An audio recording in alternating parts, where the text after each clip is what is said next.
El último color que recuerdo fue el azul. No el azul sereno de un cielo de verano o el azul profundo de un océano en calma. Fue el azul violento, casi eléctrico, de las chispas que saltaron de la sierra de cinta justo antes de que el mundo se convirtiera en un grito y luego en nada. El metal, fatigado por años de uso, se había rendido. Un fragmento, del tamaño de una moneda pero afilado como una navaja, se desprendió con una fuerza balística y mi mundo, el mundo de un ebanista que vivía a través de sus ojos, se apagó para siempre. El diagnóstico en el hospital fue una letanía de términos clínicos que solo servían para decorar una sentencia de muerte: desprendimiento traumático de retina, daño irreparable del nervio óptico, ceguera cortical. Palabras pronunciadas con una compasión ensayada por un médico que luego se iría a casa a ver a su familia, a leer un libro, a mirar las estrellas. Para mí, las estrellas se habían extinguido. Los primeros meses fueron un infierno de una negrura absoluta, no solo visual, sino anímica. Mi taller, mi santuario, se convirtió en una cámara de tortura llena de fantasmas de formas y colores. Cada herramienta, cada trozo de madera, era un recordatorio de lo que había perdido. El aroma del cedro, que antes me llenaba de inspiración, ahora olía a fracaso. El tacto de la veta de un roble, que antes me contaba la historia del árbol, ahora era una superficie muda y sin sentido. Mi vida se encogió hasta los límites de mi cama, luego de mi habitación. Me convertí en un experto en la geografía del dolor, memorizando cada crujido del suelo, cada corriente de aire bajo la puerta, no como una forma de navegar, sino como las marcas en la pared de una celda. Mi familia intentó ayudar. Sus voces, antes llenas de vida, se volvieron susurros cautelosos, teñidos de una lástima que me resultaba más insultante que la propia oscuridad. Me hablaban como si mi intelecto se hubiera ido con mi vista. Me guiaban de una habitación a otra con una mano en mi codo, transformándome en un objeto frágil, en una carga. Me rebelé con la única arma que me quedaba, un silencio hostil. Me negaba a comer, a hablar, a participar en la farsa de que esto era algo superable. ¿Superable? ¿Cómo se supera la muerte del sol? ¿Cómo se aprende a respirar sin aire? Para mí, la vista era el aire. Era el lenguaje con el que me comunicaba con el mundo y conmigo mismo. Sin ella, era un mudo gritando en un vacío. El punto más bajo llegó una tarde de otoño. Podía oír la lluvia golpear contra la ventana, un sonido que antes me habría inspirado a crear algo cálido y acogedor. Ahora, solo era un recordatorio del mundo exterior que seguía girando sin mí.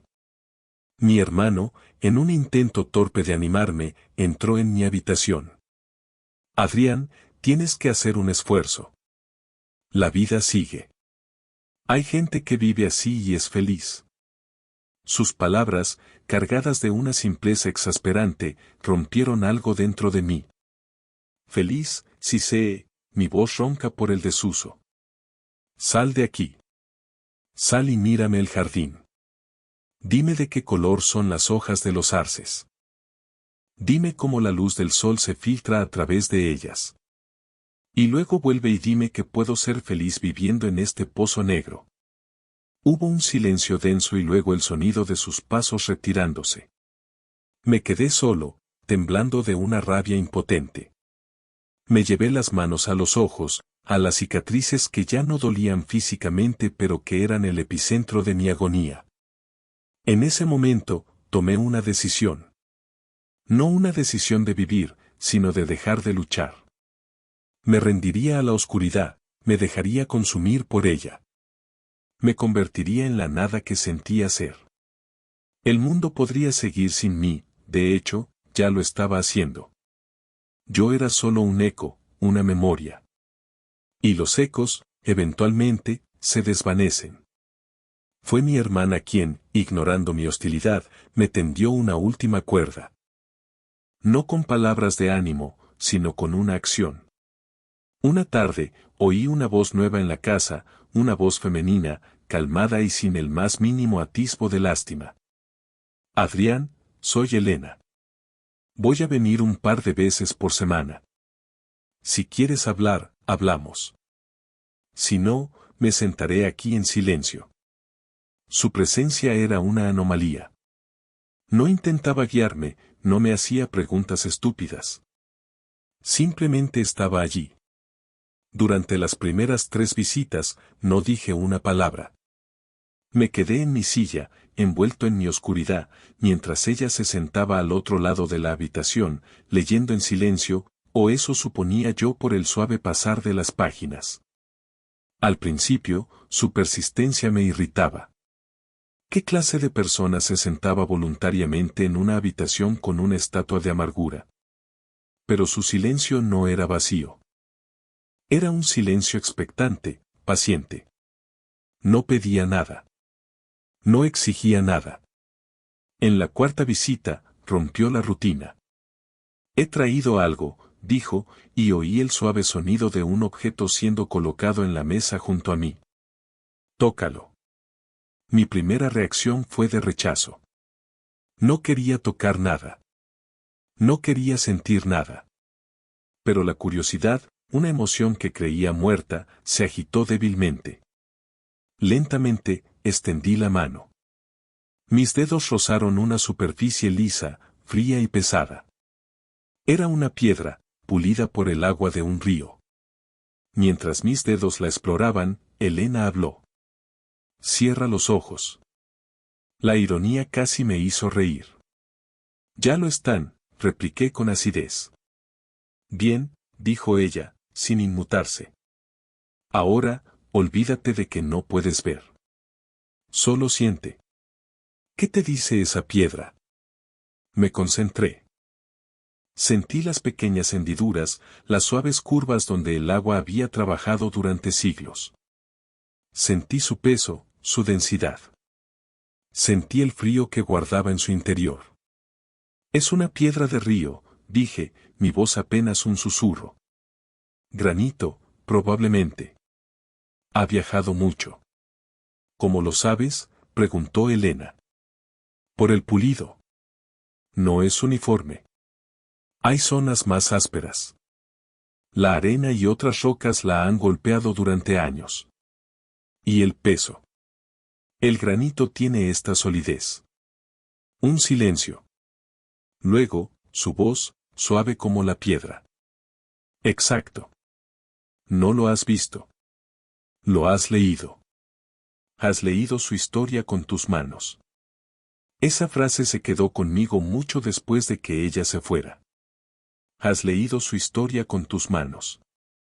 Yo, que había perdido mi capacidad de leer el mundo, acababa de leer una piedra. Fue una grieta minúscula en la muralla de mi desesperación. Una grieta por la que, por primera vez en meses, se coló un finísimo hilo de algo que no era oscuridad. No era luz, todavía no. Pero era una posibilidad.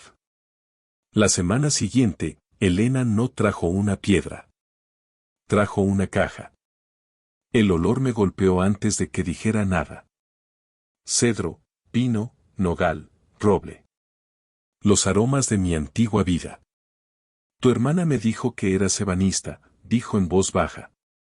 Pensé que quizás te gustaría saludar a unos viejos amigos. Mi corazón se aceleró con una mezcla de anhelo y pánico. Me negué. No puedo, dije, mi voz temblorosa. Es demasiado doloroso. El dolor ya está ahí, Adrián, respondió ella con una lógica implacable. Ignorarlo no lo hace desaparecer. Quizás enfrentarlo pueda transformarlo. Me quedé en silencio durante mucho tiempo. El aroma de las maderas llenaba la habitación, cada una con su propia personalidad, su propia voz. Finalmente, con un suspiro que pareció arrastrar todo el peso de mi miseria, extendí la mano hacia la caja. Mis dedos temblorosos tocaron el primer bloque. La textura era ligeramente resinosa, con una veta fina y apretada. El aroma era limpio, casi medicinal. Pino, susurré. El siguiente era más duro, más denso, con una veta abierta y profunda. Olía a tierra, a fuerza. Roble. Uno por uno, los identifiqué a todos. El nogal, con su tacto casi ceroso y su olor rico y oscuro. El cedro, ligero y aromático, casi picante. No era una prueba. Era un reencuentro. Elena no dijo nada. Simplemente me dejó tener mi momento, mis manos moviéndose sobre la madera, reconectando con un lenguaje que creía haber olvidado. Cuando terminé, estaba llorando en silencio. No eran las lágrimas de rabia o autocompasión de los últimos meses. Eran lágrimas de una pena profunda y pura, un duelo por el hombre que había sido. Pero por primera vez, bajo ese duelo, sentí una corriente subterránea. La posibilidad de que tal vez, solo tal vez, ese hombre no estuviera completamente muerto. Tal vez solo estaba dormido, esperando a que alguien le enseñara un nuevo idioma. Nuestras sesiones se transformaron. Elena dejó de ser una presencia silenciosa para convertirse en mi guía a través de la oscuridad. No me enseñaba a ser ciego, me enseñaba a percibir. Salimos de la casa. El primer paseo fue un asalto sensorial que casi me hizo retroceder a mi caparazón. El estruendo del tráfico, el murmullo de las conversaciones, el ladrido de un perro, el olor a gases de escape mezclado con el de una panadería cercana. Todo era un caos abrumador. Concéntrate en una sola cosa, me dijo Elena, su mano firme en mi brazo, no para guiarme, sino para anclarme. Elige un sonido. Cerré los ojos, un gesto inútil pero instintivo, y me esforcé por aislar algo del tumulto. Escuché el repiqueteo rítmico de los tacones de una mujer sobre la acera. Tacones, dije. Bien. Ahora describe el sonido. ¿Es rápido o lento? ¿Se acerca o se aleja? Rápido. Se aleja. Suena. Decidido. Perfecto. Ahora un olor. Olfateé el aire. El dulzor de la panadería. Pan. Recién hecho. ¿Solo pan? ¿Qué más? Me concentré más. Canela. Azúcar quemado. Mantequilla. Estás construyendo un mapa, Adrián, me explicó. No un mapa de calles y edificios, sino un mapa de experiencias. Tu mundo no se ha encogido. Simplemente ha cambiado de lenguaje. Comenzamos a hacer paseos de texturas. Caminábamos por el parque y me hacía tocar todo. La corteza rugosa y agrietada de un roble viejo, tan diferente de la corteza lisa y casi plateada de un abedul. La hierba húmeda por el rocío de la mañana. La frialdad de un banco de metal y el calor absorbido por uno de madera. La aspereza del hormigón bajo mis pies y la suavidad del sendero de tierra. Me enseñó a usar el eco para percibir el espacio. En una calle abierta, mi voz se disipaba. En un callejón estrecho, rebotaba, dándome una idea de la proximidad de las paredes. Aprendí a sentir las corrientes de aire, que cambiaban al pasar por una puerta abierta o al doblar una esquina. El mundo dejó de ser un vacío amenazador y comenzó a adquirir forma, profundidad y textura en mi mente. Mis otros sentidos, descuidados durante años porque mis ojos lo hacían todo, comenzaron a despertar, a afilarse. Podía distinguir el motor de diferentes coches, el paso de diferentes personas. Podía oler la lluvia antes de que cayera, sentir el cambio en la presión del aire. Elena me empujaba constantemente. Un día, me llevó de vuelta a mi taller. El olor solo casi me paraliza. Era el olor de mi fracaso, de mi pérdida. Me quedé congelado en la puerta. No tienes que hacer nada, dijo ella suavemente. Solo vamos a estar aquí. Vamos a escuchar. Nos sentamos en silencio durante casi una hora. Al principio, solo oía el zumbido de mi propia ansiedad. Pero poco a poco, otros sonidos emergieron. El goteo de un grifo que no sabía que estaba roto. El crujido de la madera del techo al asentarse. El susurro del viento colándose por una grieta en la ventana. Era la música secreta del taller, una música que mis oídos, antes sordos por el rugido de las sierras y las lijadoras, nunca habían registrado. El lugar está vivo, susurré. Siempre lo ha estado, respondió ella. Solo que antes estabas demasiado ocupado mirando para poder escucharlo. El verdadero punto de inflexión fue cuando mi mano, casi por voluntad propia, se posó sobre un trozo de madera de olivo que había dejado a medio tallar en mi banco de trabajo. Era una pieza que amaba, con vetas arremolinadas que parecían olas congeladas. Mis dedos trazaron las curvas que yo mismo había creado meses atrás, cuando aún podía ver. Recordaba mi intención, quería tallar un pájaro en pleno vuelo, liberándose de la madera. Ahora, al tocarlo, sentí algo diferente. No sentí un pájaro. Sentí una lucha. Sentí la tensión en la veta, la forma en que la madera se resistía al cincel en algunos puntos y cedía en otros. Sentí la historia de su crecimiento, un nudo aquí que indicaba una rama rota, una curva suave allá que hablaba de años de viento constante. Esto no es un pájaro, le dije a Elena, mi voz llena de un nuevo descubrimiento. Es la lucha por volar. Elena se acercó y, por primera vez, dio mi mano con la suya, no para enseñarme, sino para entender. Muéstrame, dijo. Y lo hice. Le hice sentir la tensión en la veta, el punto exacto donde la libertad se encontraba con la resistencia. Lo veo, susurró ella. Bueno, no lo siento. Tienes razón. En ese momento, comprendí. Mi ceguera no era el final de mi arte. Era el comienzo de una nueva forma de arte. Un arte que no se basaba en la imitación de la realidad visual, sino en la expresión de la verdad táctil y emocional. Empecé a trabajar de nuevo. Al principio, era torpe y lento. Usaba solo herramientas manuales, gubias, cinceles, lijas. Mis manos se convirtieron en mis ojos, leyendo cada milímetro de la madera. Me corté innumerables veces, pero cada cicatriz era un recordatorio de que estaba sintiendo de nuevo, de que estaba vivo. Mis creaciones cambiaron.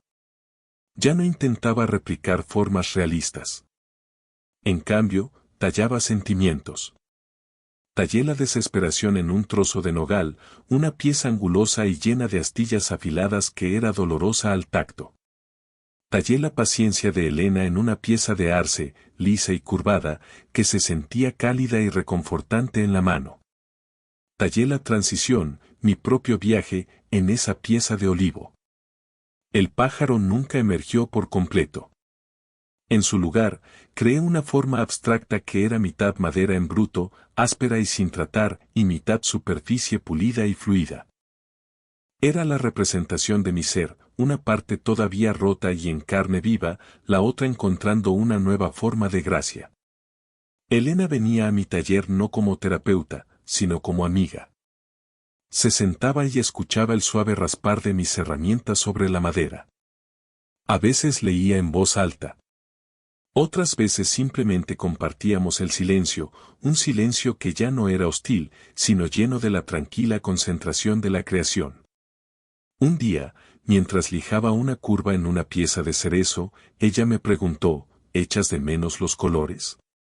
Me detuve. Lo pensé de verdad por primera vez en mucho tiempo. El azul violento de las chispas. El rojo intenso de la madera de Padauk. El verde de las hojas en primavera. Sí, admití finalmente. Echo de menos los colores. Pero estoy descubriendo que el negro no es un solo color. Hay miles de tonos de negro. El negro frío y liso del mármol. El negro cálido y poroso del carbón. El negro suave y aterciopelado de la noche cuando no hay luna. El mundo no ha perdido su color, Elena. Solo me está mostrando una paleta diferente. Ella no respondió, pero sentí su sonrisa en la calidez que llenó el espacio entre nosotros. Yo había perdido la vista, sí. Pero estaba aprendiendo a mirar. Y el mundo que estaba descubriendo, un mundo de texturas, sonidos, olores y temperaturas, era en muchos aspectos más rico y profundo que el que había dejado atrás. La oscuridad ya no era una prisión. Se había convertido en mi lienzo. Los meses se convirtieron en un año, luego en 2. Mi taller ya no era un mausoleo, sino un útero. El olor a serrín volvió a ser el perfume del progreso. Mis manos, antes callosas por el trabajo pesado, desarrollaron una nueva sensibilidad. Las yemas de mis dedos podían detectar imperfecciones de una fracción de milímetro. Podían leer la temperatura de la madera, sabiendo si había estado al sol o en la sombra. Mi cuerpo se había reconfigurado por completo en torno a la ausencia de luz. Me movía por mi casa y mi taller con una fluidez que asombraba a mi familia. Ya no chocaba con las cosas. Había desarrollado una especie de ecolocalización pasiva, sintiendo la presión del aire, los sutiles ecos que los objetos devolvían. Mi hermano vino a visitarme un día. Entró en el taller y se quedó en silencio durante mucho tiempo. Oí su respiración contenida, el suave roce de su manga contra una de mis esculturas terminadas. ¿Qué es esto, Adrián?, preguntó, su voz teñida de asombro. Estaba de pie junto a mi pieza de lucha, la escultura de olivo. Tócala, le dije, como Elena me había dicho a mí tanto tiempo atrás.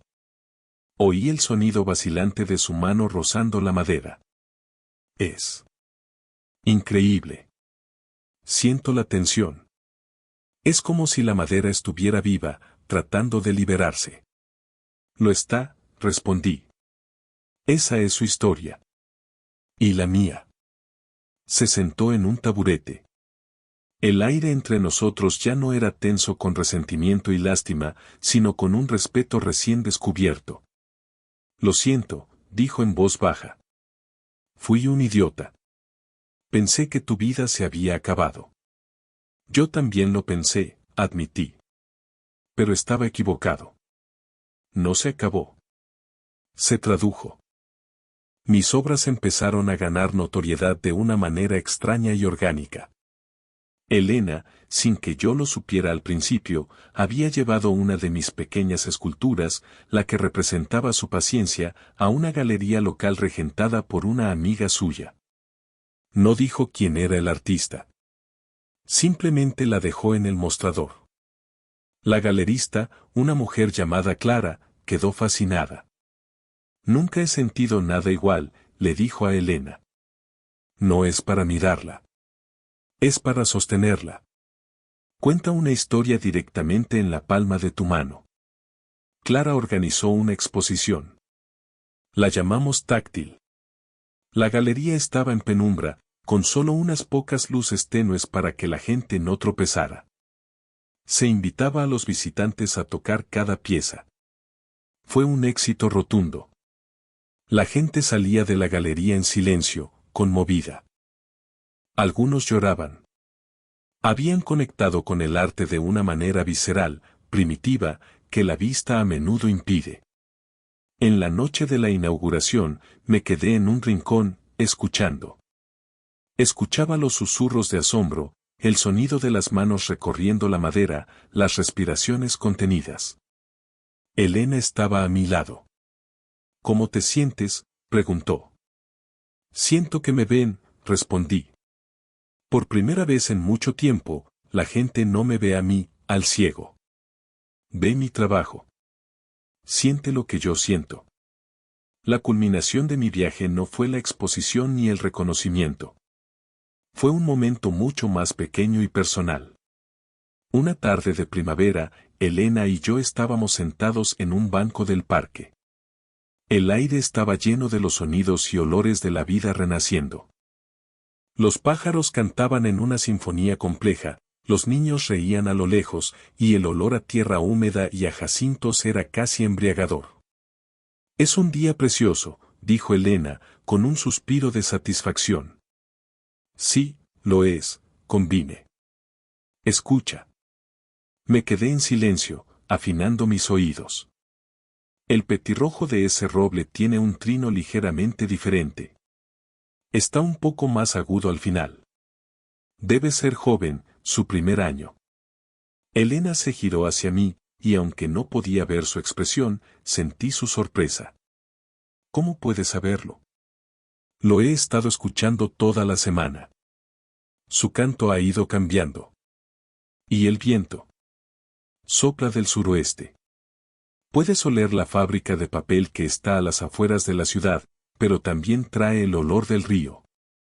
Y esa niña que ríe. No es una risa de alegría pura. Hay un toque de picardía en ella. Probablemente acaba de hacer una travesura. Elena se quedó en silencio por un momento. Luego, oí un sonido que nunca había oído antes. Un sollozo suave y contenido. ¿Elena? ¿Qué pasa? Nada, dijo, su voz espesa por la emoción. Es solo que... Yo tengo ojos, Adrián. Miro este parque todos los días. Y tú me acabas de mostrar un mundo que nunca había visto. En ese instante, todo encajó. El ciclo se había completado. Ella me había enseñado a navegar en la oscuridad, y yo le estaba enseñando a ella a ver en la luz. La ceguera no me había quitado nada que realmente importara. Me había quitado la vista, sí, una herramienta útil pero, en última instancia, superficial. A cambio, me había dado percepción. Me había obligado a sumergirme en el mundo, a sentirlo, a escucharlo, a olerlo de una manera tan íntima que la vista se convertía casi en una distracción. Extendí mi mano y encontré la suya. Sus dedos se entrelazaron con los míos. Su piel estaba caliente por el sol de la tarde. No necesitaba verla para saber que estaba sonriendo a través de sus lágrimas. Ya no era Adrián, el ebanista ciego. Era solo Adrián. Y por primera vez desde que el azul violento de las chispas había consumido mi mundo, me sentí completo. Más completo, de hecho, que antes. Había perdido la capacidad de mirar, pero había ganado el don de ver de verdad. Y esa, me di cuenta, era la forma más pura de la vista. La oscuridad no era el final. Era simplemente un nuevo comienzo, un lienzo negro sobre el cual, con la ayuda de Elena, había aprendido a pintar las texturas, los sonidos y las emociones de una vida más profunda y resonante. Y era hermosa.